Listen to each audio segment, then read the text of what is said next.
2. Hello, everyone, and welcome to A New Direction. My name is Jay. And you know what? We've done it again. I'm just telling you, we've done it again. Yeah, you know what? Here's the deal. So, you know what? Every now and then, you run across, every now and then you run across people who have this book, right? And you go, well, a lot of people have a book, right? And then what happens is all of a sudden you realize that you find a book that speaks to you. Because it's what I coach. I coach attitude and effort and resilience, and then you run across somebody who lives it. There is no better example for me to ever say to anybody. I said, you want to know how to live an attitude when life throws crap at you? Elliott Noble-Holt did that. If you want to know how to give your best effort when life is throwing you so much junk that you really feel exhausted, Elliott Noble-Holt did that. When life is throwing you so much stuff that it knocks you down and punches you in the face and punches you in the gut, and then it kicks you, but you still get up because he got resilience, Elliott Noble-Holt did that. And not only did he do that, he built a successful company from a $500 copier that by the way, that $500 came from a gift certificate for signing up with AOL. Put it on a glass top kitchen table in his little apartment, and he creates this $70 to $100 million company that, by the way, he just sold and retired at 43. Does that sound anything like you might be interested in? I think so. So you know what? We're going to talk to him for a second, but let's do what we do every week, right? Here's what we do, right? Walk you through the 4 areas of your life. We are 4-part people. We are physical, mental, emotional, spiritual people, right? The fact of the matter is we need to be working on ourselves every day in those 4 areas, because the truth of the matter is if we are not working on ourselves, we never stay static. And if you don't stay static, that means you're falling behind. And the truth is if you're not growing, you're dying. I have no other way to put that to you. That's just a fact. Right? So we need to be working on some aspect of those 4 areas all the time, right? So here's what we do on the show. If you're the first time you ever join us, and if this is your first time, thank you, right? So on a scale of 1 to 10, 1, my training is, and 10, wow, my training could not be any better. How are you doing physically? And let's just take the last 7 days. All right. So, and when we talk about physically, like exercise, eating right, drinking enough water, getting enough sleep, right? Getting your regular checkups. If you were to evaluate yourself, right? What number would you give you on that scale of 1 to 10, 5 being average? All right, that's your first number. Okay. By the way, if you tell me that, well, Jay, my number's like a 2, it's okay, right? Because here's the thing, that's just a starting point for us, okay? And so what do you need to change if you are a 2, right? Do you maybe need to take a few more walks? Maybe you need to increase the water intake. Maybe you need to take a look, maybe you need to get some help and, get a nutritionist, and maybe get some help, because your diet's off, right? Whatever that is, it's okay. It's a start. All right. All right. So you got the first number. Second number is the mental number. Look, we have 2 halves of the brain. We have a right half, which is our creative half. We have a left half, which is more of our logical side. The truth is we need to be exercising both halves of our brain. And we can do that in a number of ways. But one of the ways you do not do that is when you sit on a couch and let things come at you rather than being an active participant in your mental growth, meaning growing in your knowledge and your understanding and your wisdom of life and your business and your purpose. When you are growing in those things, right? And by the way, a great way to do that, read a book. Here's a good book. This is a great book to read, right? Because it exercises both halves of your brain. But you could do it other ways. You can learn a new instrument, learn a new foreign language, right? Take a class at your local community college. You don't even have to take a class if you don't want to, right? But do something that you're an active participant in growth. So on a scale of 1 to 10, what would be your mental score, right? Got 2 numbers now, right? Third number is the emotional number. And emotionally, we evaluate you on 2 levels, really. The first one is how well are you able to control your emotions under stress and pressure? Because the truth of the matter is in the pandemic, we've been under a lot of emotional stress. How well have you been able to control your emotions? I read the paper, I read the Wall Street Journal pretty much every day, and I'm on social media because I've written about it. And I got to tell you, I see a lot of people who don't have any emotional control. They struggle with their emotional control. That's not good, right? That's the first part of it. The second part of it is how well are you able to tap into and understand the emotions of others? See, we get pretty selfish when it comes to, I want to feel what I want to feel. But the truth of the matter is, if we're going to be emotionally whole, the ability to truly understand what someone else is feeling puts us at another level. Matter of fact, one of the things that Elliot talks about in his book, and I find it, because he's not the first person that's been a CEO of a company that said this, is really understanding where his employees are coming from, right? Really understanding what they're feeling, right? Taking care of your people, nurturing your people, being empathetic towards your people. It's critical, but you can't be good at it if you don't want to be good at it. So if you put those two things together on a scale of 1 to 10, how would you evaluate your emotional training? All right, and then finally, the fourth area is the spiritual area. And I get a lot of people who complain about the spiritual area because, they'll say, I'm not spiritual. We're all spiritual. Fact of the matter is, you have faith in something, right? And I read, my wife gave me something to read the other day, and I thought this was so true. Because I have people who say, well, I don't have faith in tomorrow. I go, well, you get up, so you must have some faith in tomorrow, right? You have some faith in it, right? But you know what? Let me ask you a question. You are sitting down to your morning cereal. Do you believe it's not going to be poisonous before you put the spoon into your mouth? Isn't that faith? Don't you believe that when you dip that spoon and you put it in your mouth, that it's not going to kill you, right? So in essence, you have faith, right? We have faith in so many things throughout the course of your day. You have faith. When you are going to work and you put your key in the ignition, and before you turn it over, you do believe that it's probably going to turn over so you get to work, right? That's faith. All of it's spiritual. Remove the physical, mental, and emotional. Guess what you have left? You have the spiritual. Not everything can be explained by science, and nor should it, and nor will it ever. The fact of the matter is, when things go bad, what do you put your faith in to bring you back to a place of center and a place of peace and contentment? Whatever that is, that's what you have faith in. That's your God. And for some people, it is God. For some people, it's nature. For some people, it's meditation. For some people, it's something else. But the question really comes down to, is it working for you? And then what do you need to do to change it if it's not? So on a scale of 1 to 10, how would you rate your spiritual self? Those four numbers are like the legs of a chair. If the legs of a chair are uneven, right, you sit in it and it's uneven, it makes your posture bad. By the same token, if all four legs of this chair are really low, you can't sit at a normal table and eat right. But speaking of someone who's got all four of his legs at the right height, and even his name is Elliott Noble-Holt. And in 2000, Elliott founded MediCopy services in his kitchen with a $500 copier. Yeah. And after 9 years of success, he acquired one of his competitors that helped leverage his vision and presence within the industry. Today, MediCopy has more than 200 employees and serves more than 4,000 healthcare facilities throughout the United States. He is passionate about workflow efficiency, culture, taking care of his team members by investing in them both personally and professionally, and sticking to his core values. By the way, that's going to be really huge. Elliott Noble-Holt and MediCopy have been named to the Inc. 5000 as one of America's fastest growing companies in the U.S. for 8 consecutive years. He's received Nashville, Tennessee's most admired CEO award and Nashville Business Journal's 40 Under 40. Ladies and gentlemen, please welcome to the show, and welcome for the first time, Elliott Noble-Holt. Elliott, welcome to A New Direction. Thank you so much for having me, Jay. I appreciate you. Absolutely.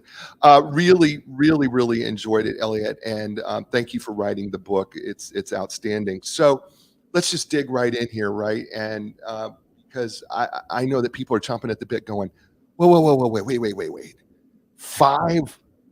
spent $500 and now you have this 70 to $100 million company that you just sold and retired at 43. So maybe you need to tell them that first of all, it's true, and how that came about. Sure, absolutely. So I grew up in an entrepreneurial household. My mother, father, grandparents were all entrepreneurs, owning different things at different times. But I started working when I was 6 and 7 years old in a family business. But my parents divorced when I was 12. And when I was 15, my mother was going to pick me up from high school on my nights with her. And she worked at an orthopedic practice at the time. And so I would do my homework at the doctor's office in the kitchen, and then mosey my way up into the medical records department, helping them pull and file medical records. This was back in 1993 when everybody was still on paper medical records. But I did such a good job that they put me on payroll for $4.25 an hour. And so I ended up working there through high school. My senior year of high school, my father passed away and I was barely able to get out of high school, but I did. I ended up going to a local community college for 10 days before I dropped out and went back to work for the orthopedic practice. They thankfully accepted me back. And I worked there till I was 21, which is when I started MediCopy 22 years ago. The reason I started was because the vendor that we were outsourcing to didn't do that great of a job at the release of health information. And so I went to my office manager and asked her, could I start doing it myself? Because like you said, I'm attracted to workflow efficiency. I'm a firm believer you touch things once and get it done right. And so she knew that about me and said yes. And so I started MediCopy with $50 in my checking account. I had no credit. My mother took me to Best Buy to buy me a Hewlett-Packard copy machine. And back then, if you signed up for AOL, they gave you a $500 gift card, which I used to buy this copy machine, and started my first client, who we still have 22 years later. That's awesome. That is just awesome. And you know what inspires, what's so inspiring is the do not quit. Mm-hmm. I just love the fact that do not quit. But then there's something else in there, Elliot, that I hear too. And you talk about this entrepreneurial thing that was part of your family, which you talk about in the book as well. But how would you describe what that entrepreneurial thing is inside? I mean, does everybody have that? Or do you think that some people do, some people don't? Or do you think it's there, but somehow it was pushed, that it got pulled out? How do you describe that entrepreneurial spirit thing? I think I admired my parents and grandparents being able to work for themselves. I talk about this in the book, where I used to sit at my dad's desk and act like I was the boss. And so I think that's kind of where my vision started. Even it was like, one day I'll run a business, or one day I'll be the boss. I didn't know what that meant at the time, but I recognize the freedom that they have being entrepreneurs and working for themselves. And I was attracted to that for sure. You know, I wasn't going to bring this up but then you kind of led me into it, because you wrote about this in the book. Because it wasn't perfect, because when your dad died, you did get an inheritance. Yep. But you talk about that you blew it. Oh yeah. Listen, I was 17 when my father passed away. 6 months later, I turned 18 and was given $90,000, and it was gone before I turned 19. And it taught me a lot about money, and also taught me how to save, how to spend wisely, how to invest in myself and others, and not take it for granted. So that definitely was a motivator and a driver. Most 18-year-olds don't have $90,000 at their disposal, right? But they also don't have it to throw it away. And so learning those mistakes and, growing from them was one of the best things I could have went through. It sounds weird, but no, it's not. No. It's not weird at all. Matter of fact, I think, as listeners listen, and thanks, Payman, and everybody listening, by the way, from around the world, and watching, I think it's so important that people understand that your mistakes do not define you. Not at all. Yeah, I mean, right? I mean, that's a $90,000 mistake, but it did not stop you, and it did not define you. I mean, that's powerful, because a lot of people, I mean, you and I both know. I mean, since we've been alive, people who've lost everything that they own, and for you, $90,000 was all that you owned, mm-hmm. and they feel like they can't go on. And I think the powerful lesson in that is, okay, you blew it, so what? Move on. We got to move on. You got to get back up, right? And that to me is just so powerful and so beautiful. And I hope people, when they read this book or listen to the book, will get that piece out of here, is that just because you make the mistakes doesn't mean that you quit. And it doesn't happen overnight, but it's it's where the vision comes in and an action plan comes into play. Okay, I'm so glad you're so good at segueing me over here because I'm like going, how am I going to get to vision? So in chapter 6, make your thoughts become things. You talk about vision and specifically creative vision boards. And I have to be honest with you. I did something similar to this with my culture and diversity class when I was teaching that at a university, where I called it me-be projects, where who are you now? But then I made them cut out pictures of who they are going to become and in their future. And they couldn't write it out. They had to actually find pictures that they could show, and they had to show it to the whole class. This is who I see myself becoming.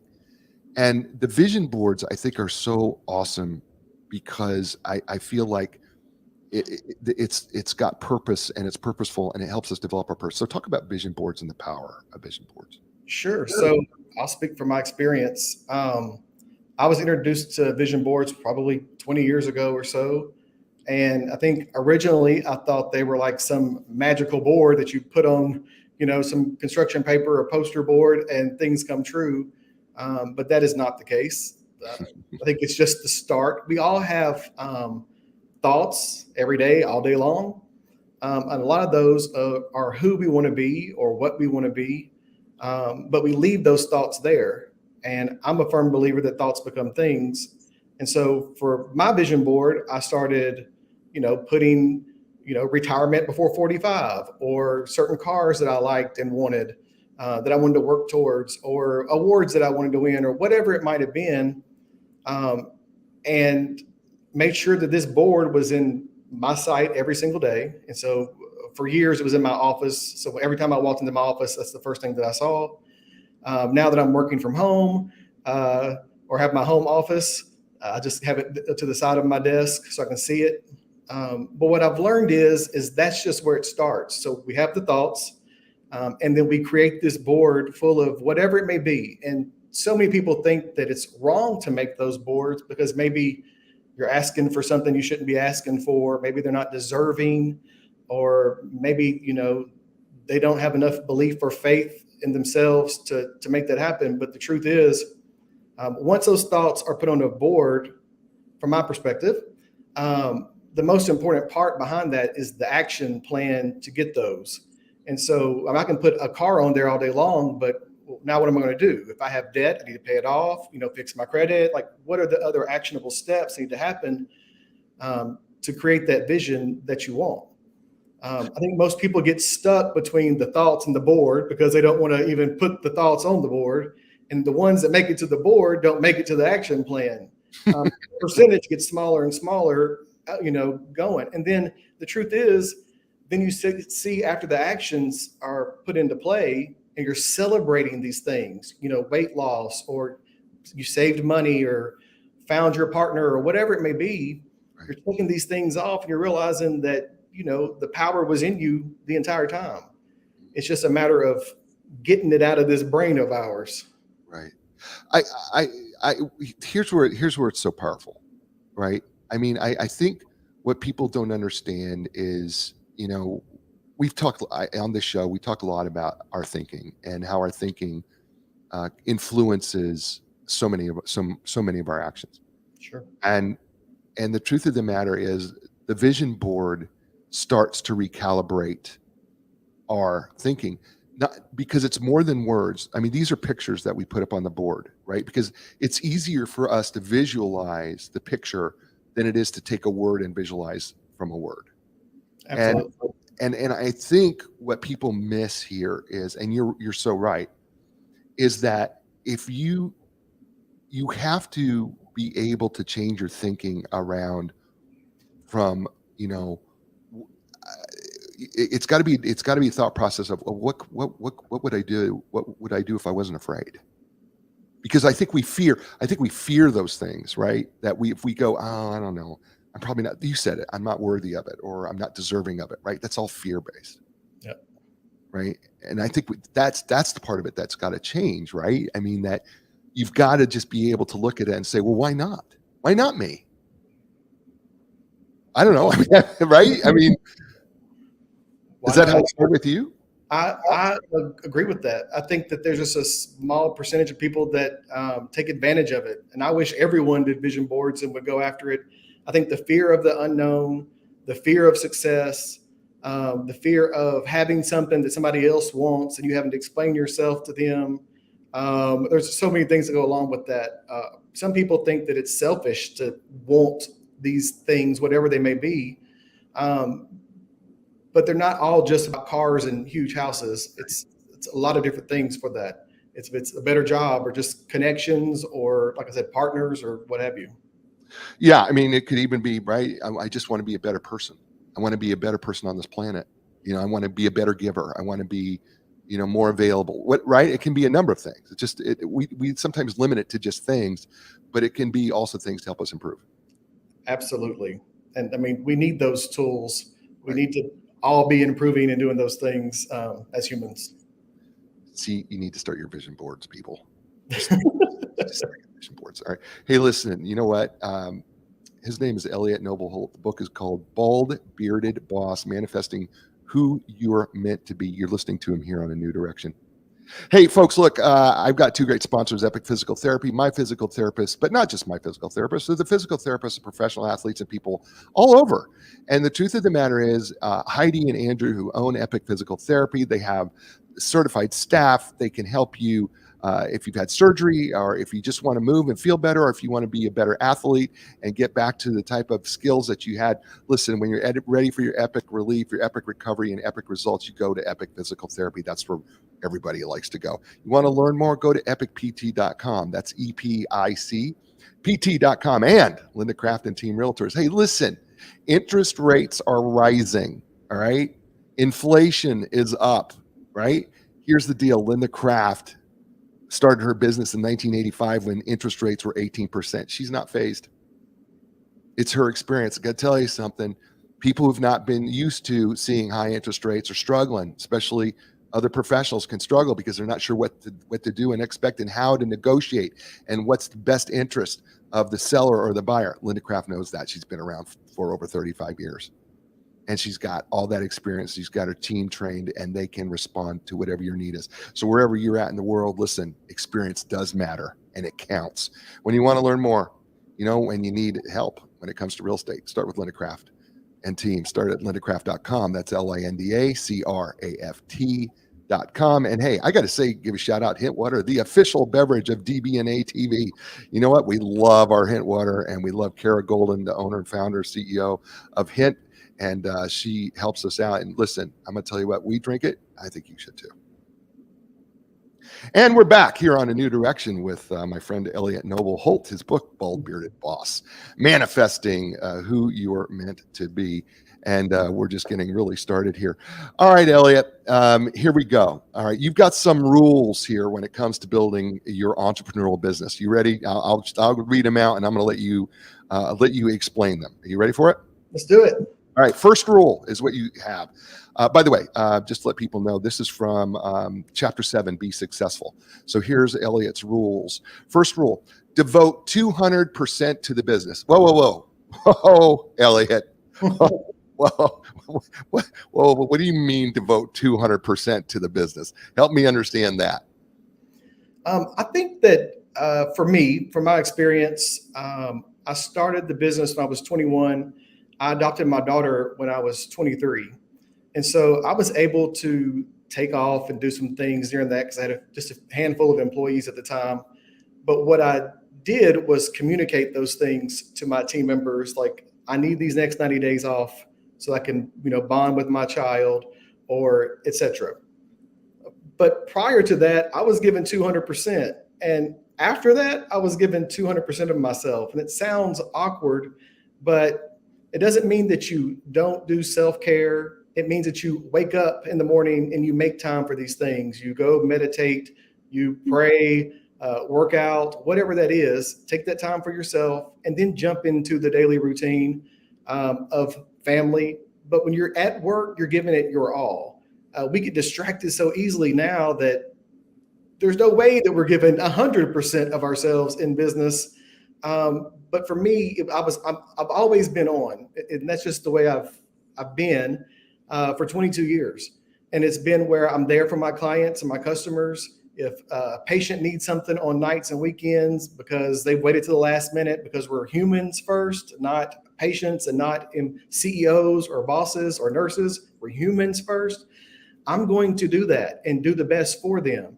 And there's all sorts of things that comes from that. One, a patient or a customer will be ecstatic that you're helping them at night, at 9 o'clock at night or on a weekend, to get their health information for an appointment that they forgot about Monday morning. So they'll leave a review, or they'll go back and tell the doctor or the practice or the hospital that we're contracted with what great service that we are. And that helps, obviously, us retain our clients, but also for referrals for potential clients. And I've always just had that mindset, since I started the company. That's just one piece of it. I've also always invested back into the company. So any profits that I've had, I've either put into technology or to my people, which I think is extremely important. Instead of just being selfish. I think a lot of people think that they're going to be an entrepreneur, just work for themselves, never have bosses, and that's just not a real thing. We're contracted with 4,000 physicians' offices and hospitals throughout the country, with hundreds and thousands of doctors. They're all our boss. All their patients are our boss. We work for them. And so I've always just been that way. I give 200% of myself. One, because I'm passionate and I love what I do. But two, I want to do the right thing for people. So I'm going to read a quote that you wrote on this one. You said, money was so tight that at first it did not cover my bills. So I took a second job making cookies in a bakery. I survived on the basics. Yeah. I mean, I would work 2 to 10:30 at night at a cookie store here in Nashville, at Opryland Hotel. And I was sweeping, mopping after I, baked the cookies, put the cookies up, all this stuff. I had to do it. So I know that the necessities, my rent was paid, the car note, whatever was paid, because I was still betting on myself in the beginning, still betting on myself and had faith in myself. And just knew that if I continued to do the right thing and showed effort, that God and the universe would continue me on that path of growth, which they did. Yeah. So I think this is the thing I think people need to understand. When you say give 200%, and you say this, you said this includes finances, mental acumen, labor, to make whatever you got to do to make the company work. I think one of the things that was so impressive to me was, a lot of people think, okay, I'm going to be this entrepreneur, and that's the only thing I'm going to do. I'm never going to have to do anything else. But I think what you're really saying here is, what, you may have to, this may be a side hustle, but you're still going to have to pay the bills. But if you really believe in you, which is what you said, I had faith in me, and I bet on me. I love that. I bet on me. You're going to give it everything you got. Yeah. I mean, most people who are entrepreneurs, it's usually an unconventional reason why they did it. They're doing it because they don't want to work for the man or whatever it may be. Right. 40 hours to be chained to a desk and all that. I knew that I would have to do both to unchain myself. I knew that was going to be the way it was. And once I had a proof of concept and saw that, okay, if I work 2 days a week, as an entrepreneur, and I can get more clients, I just started creating my action plan for the vision that I had. And so once I started with the action plan, I started implementing it and then celebrating it. Once we started getting 10 clients, or we got clients in Memphis, then Knoxville and Chattanooga. And then by 2010, we were nationwide. And so those things matter. It's just, I've always told people, entrepreneurs, like, what's one thing you would say to an entrepreneur? Take baby steps. What's the rush? Is it money? Because you can go get a job. And so that was always my mindset, was like, okay, if I have this here and this here, that's just always how I've done it. Right. That's beautiful. Okay. All right. So let's go rule number 2. Second rule: build trust with clients. All right. That sounds intuitive, but this is part of you, because you had a pitch when you started, and it was really simple, right? You said, here's what you said. You said the most vital part of my pitch was honesty and openness because that's all I could do. That's what you had, right? Yeah. So the only thing I could do for the physician's offices that I was pitching to and selling to was saying that I used to work for an orthopedic practice from the time I was 15 till 21. And that usually hooked them because, like, why do you have, who gave you a job at 15 in a doctor's office? Because most teens are working at a restaurant or fast food or grocery store or whatever. Yeah, right. And so I was able to use that, but in between that and the reference that I had from the orthopedic practice and saying they were my first client, and being open and honest, saying, listen, this is my first time doing this. These are the heartaches that I had with the vendor that we used to use without throwing them under the bus. Right. And this is what I'm attracted to and what I can do for you. And so they took that and gave me a chance. And I mean, my first dozen clients that I started with 22 years ago, I still have 22 years later. Wow. They don't went anywhere. And we just continue to grow, throughout all these years.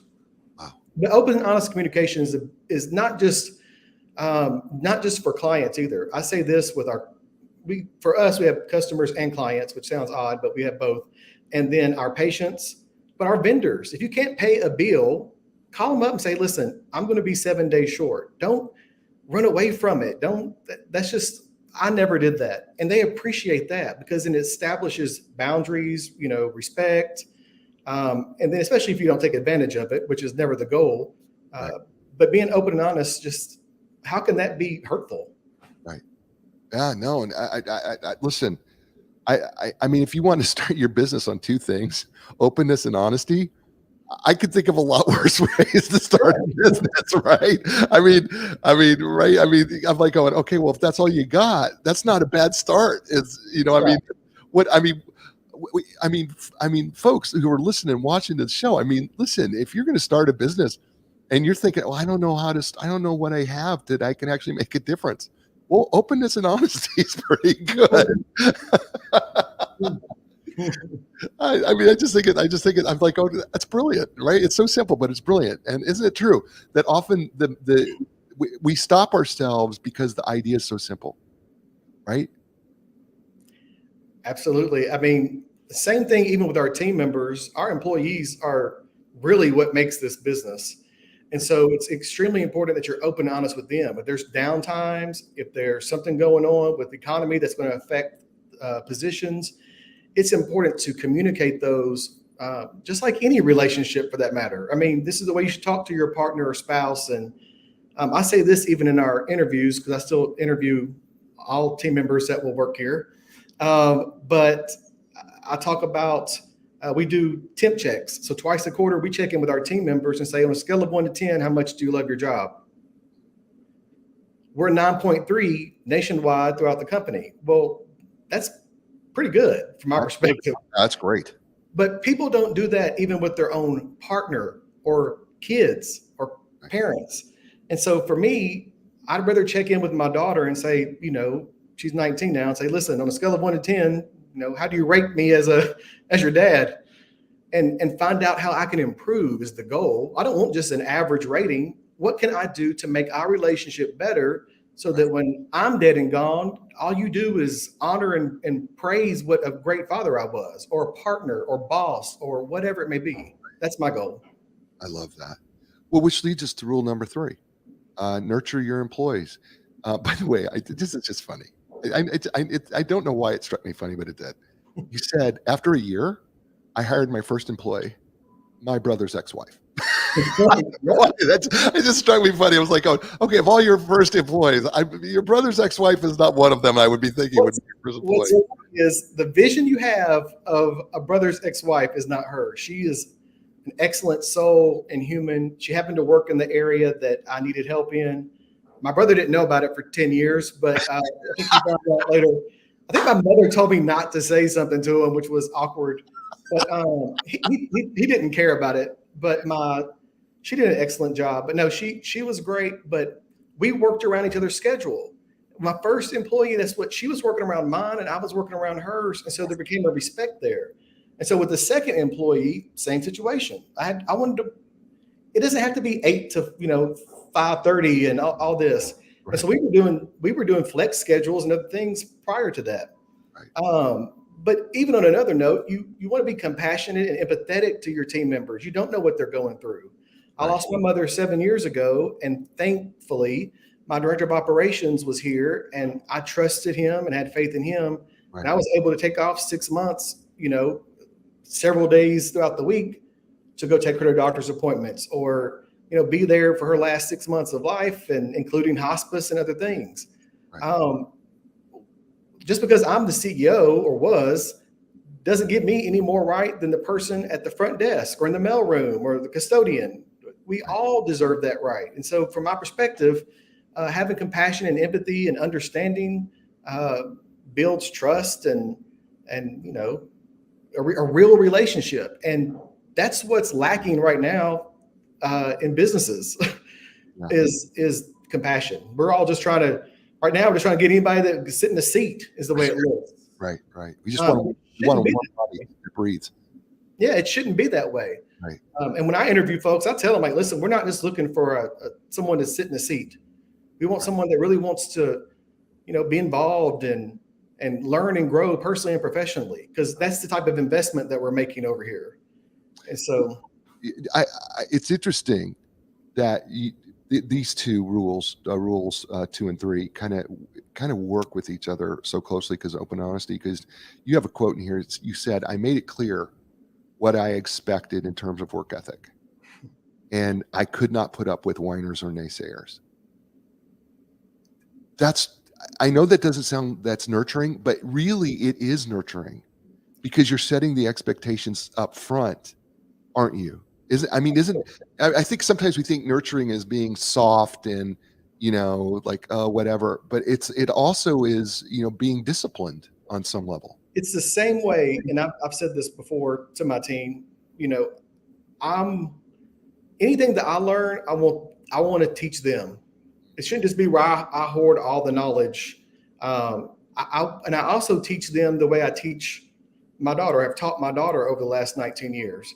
And not that they're below me, because I do not think of it as that. I just have more exposure to experiences and other things. And I want to teach them those things. Right. I just think it's important that the open and honest communication is there. And I talk about it during the interview. We go over pet peeves of mine, which sounds ridiculous too. Oh. But they're pretty simple. Attendance, we really need you here. Tardiness, we have 21-year-olds and 80-year-olds that work here. Some raising their grandkids, some single mothers and fathers who are getting their kids fed, dressed, on a bus, and to school. Who are you to walk in late? And I'm here to defend the people that are doing right, which is my entire team, because we're a solid team. And so I kind of lay out those rules on the front end. The last thing is cell phones, which, they are what they are. But I just want people to respect the situation, because I can easily get into a TikTok hole or an Instagram hole. And you don't want to be riding the clock on somebody else's time, doing that. It's actually probably poor karma that comes back on to you later.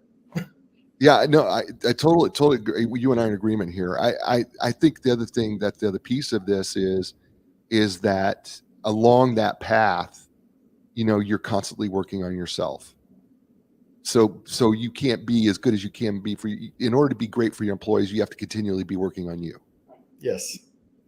Right. That's before pandemic, I had a treadmill under my desk. And so I would walk, 5 miles a day on it. And that wasn't even my workout, but I constantly wanted to keep myself going and active. And employees would walk by and say, "You're still on that thing?" But it started inspiring people and motivating people to maybe go get their own bike at their own desk or do whatever it was. I just constantly wanted to do those things and show people that they can be better. That's awesome. His name is Elliott Noble-Holt. The book is entitled Bald Bearded Boss. And the fact of the matter is, it's a perfect description of him, but it's not the only description. Manifesting who you are meant to be. It's a powerful book. And he's great, right? I told you, right? You're listening to him here on A New Direction. Hey, folks, you know what? Listen, Epic Physical Therapy. They have several locations, but here's the deal, right? They offer the most advanced top-of-the-line equipment like the Altergy anti-gravity treadmill, the Normatec compression sleeves, the Game Ready, which is my favorite. They're also trained and certified, most comprehensive cutting-edge treatments available like blood flow restriction therapy, dry needling, cupping. That's just a few. When you're ready for your epic relief, your epic recovery, and your epic results, don't look any further. Go to epicpt.com. That's EPICPT.com. And Linda Kraft and Team Realtors for more than 35 years. She's been helping people all over the world with their real estate when it comes to their homes. And she has helped thousands of sellers and buyers from all over. And folks, she wants to help you. And you can go to her absolutely beautiful website, lindacraft.com. But let me tell you what you're going to get. What you're going to get is 35 plus years of experience and her team and what she trains them every week on.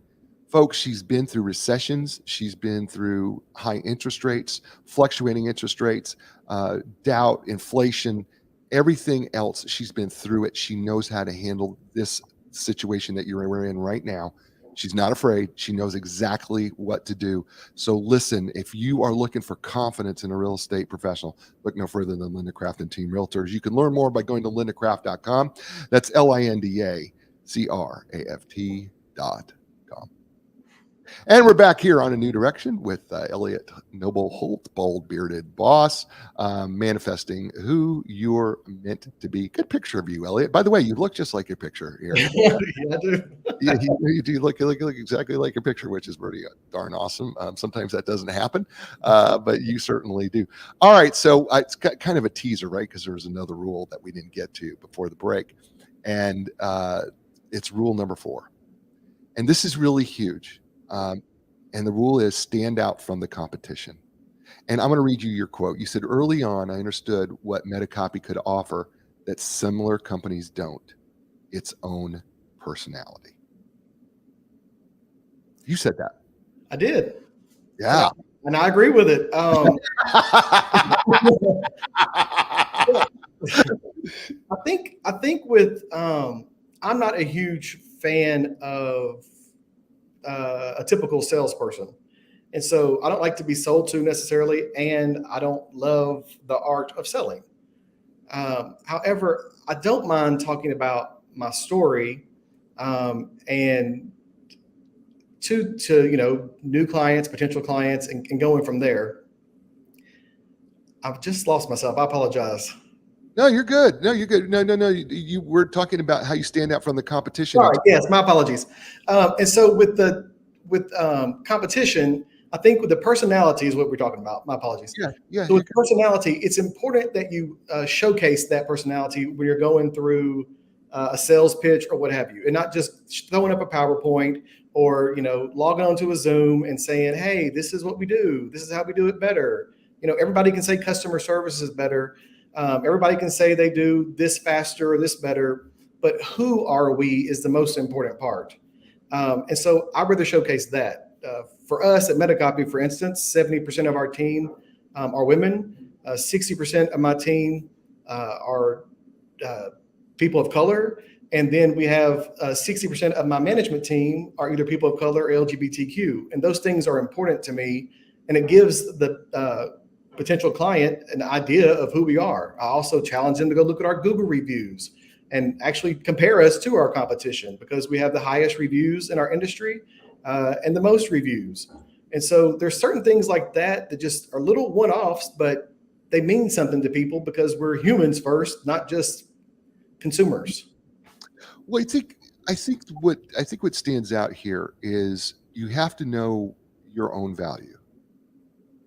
Right? I mean, you call it aura, right? Because you say other businesses don't take the time to create their aura. But I think when you know what your worth is and what your value is and what your why is and who you really are, and then that kind of reflects this aura, I think that's critical.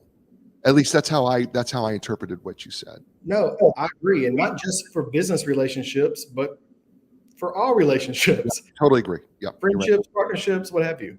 It's very important. Yeah, I think it's really important that sometimes when you stand out, we talk about standing out from the competition, we oftentimes think of very tangible things.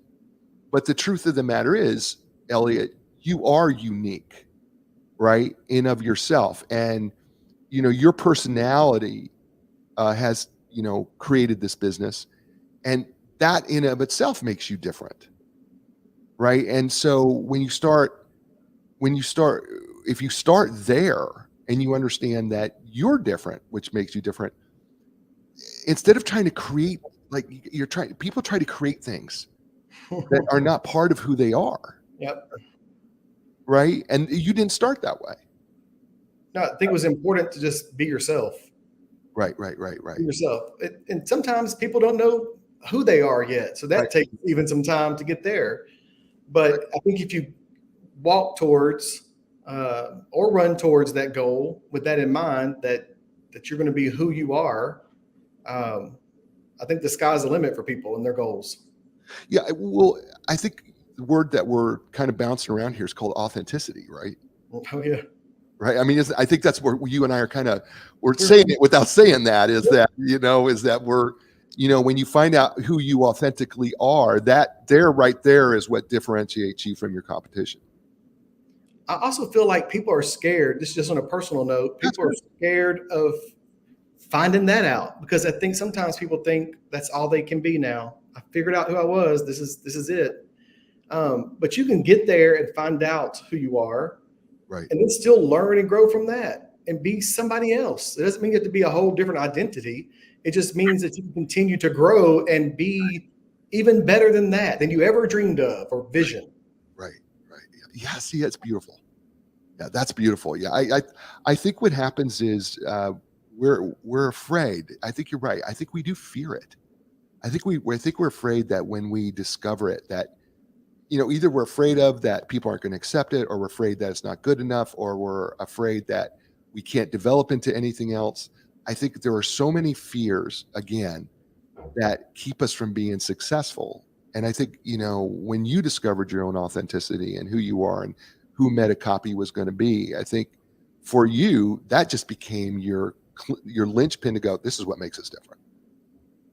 Yes. Yeah. I just find that beautiful. I think that's awesome. So those were the 4 things, folks. Were they great? They were pretty awesome, right?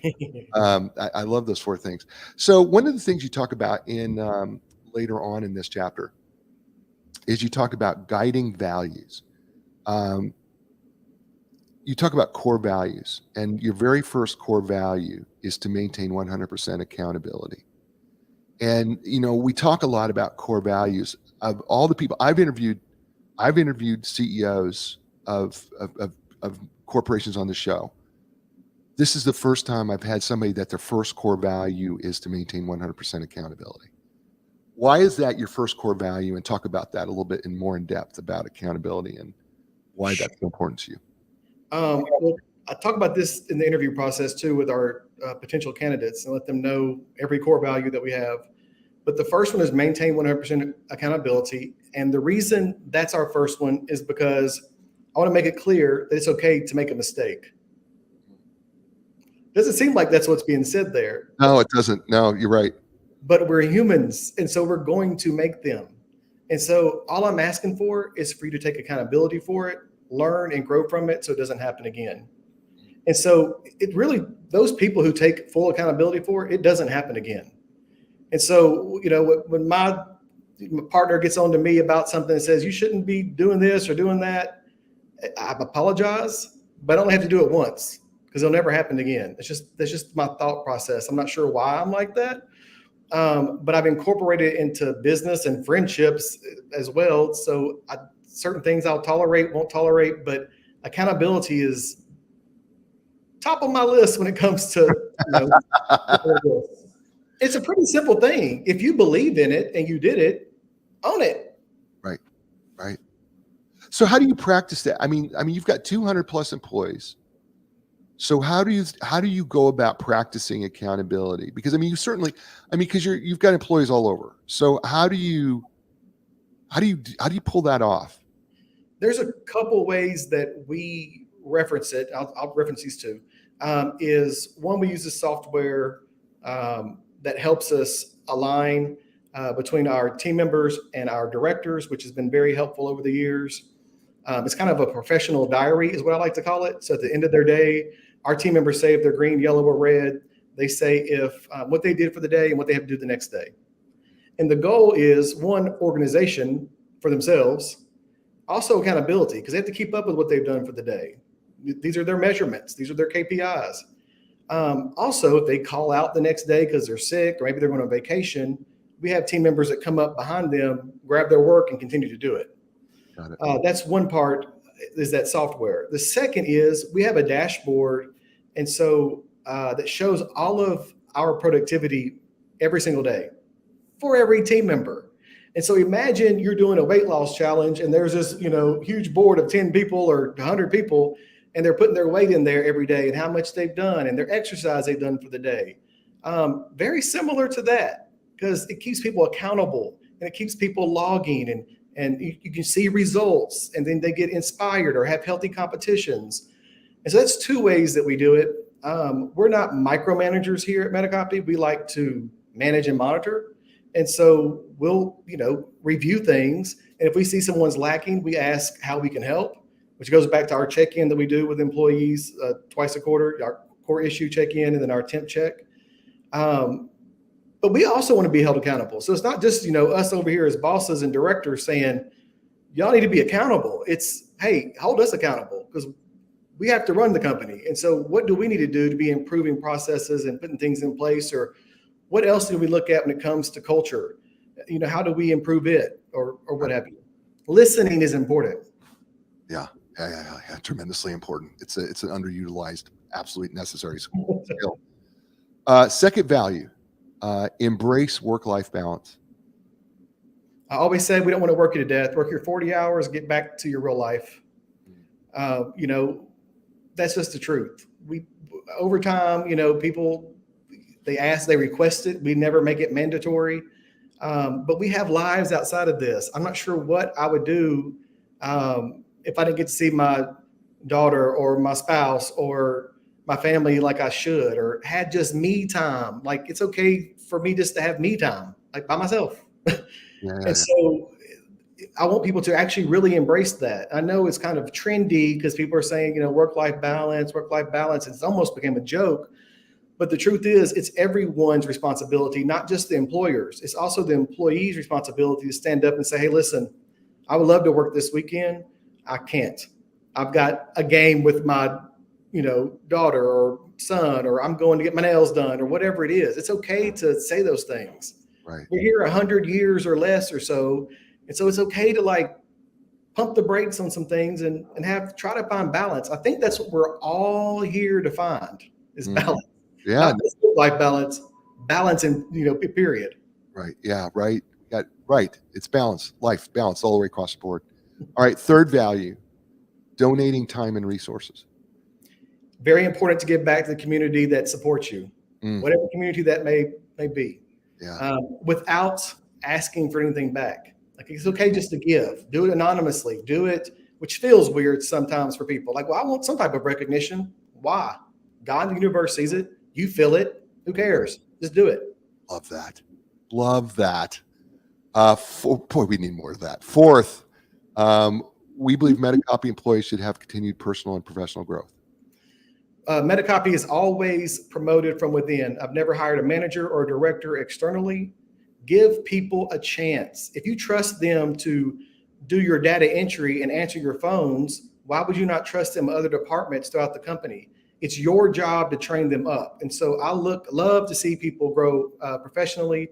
With the personal growth, I challenge our team members to do vision boards every year. I give them 8 hours of PTO. I reimburse them for their supplies if they create one.